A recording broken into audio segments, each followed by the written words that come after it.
At tatlong mangingisda hinahanap ng Coast Guard matapos hindi makabalik mula sa pangingisda sa Oriental, Mindoro. Para sa detalye ng balita, DJ Joey Boy. DJ Frankie, patuloy nga ang search and rescue operation ng Philippine Coast Guard para sa tatlong mangingisdang hindi pa nakakabalik mula sa kanilang fishing trip. Ito ay sa karagatang bahagi ng Santa Cruz Occidental, Mindoro. Kinilala ang mga nawawala na sina Dennis Asilum, 52 anyos, Mark Anthony Asilum, 29 anyos, at Emil Takuyan, 58 anyos, pawang residente ng Barangay Barahan sa Santa Cruz.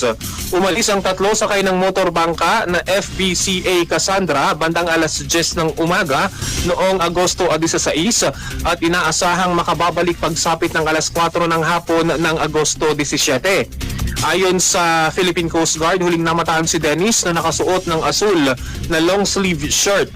Si Mark Anthony naman ng brown na damit, habang si Takuyan ay nakasuot ng itim na damit. Agad nagsagawa ng Coastal Visual Search at Coast Guard Substation Mamburao matapos matanggap ang ulat noong gabi ng Agosto 17. Pinalawak naman kinabukasan ang paghahanap kabilang ang radio challenges sa mga dumaraang sasakyang pandagat, pakikipag-ugnayan sa mga kalapit na Coast Guard substations at community search mula Barangay Tayamaan hanggang Barangay 2 sa Mamburao. Gayunman, sinabi ng PCG na isasagawa ang full sea-based search and rescue operations kapag naging ligtas na para sa mga rescuers ang kondisyon ng dagat at panahon. Patuloy ding nakikipag-ugnayan ng Coast Guard sa lokal na pamahalaan, Santa Cruz Municipal Disaster Risk Reduction and Management Office at mga pamilya ng tatlong nawawalang mangingisda.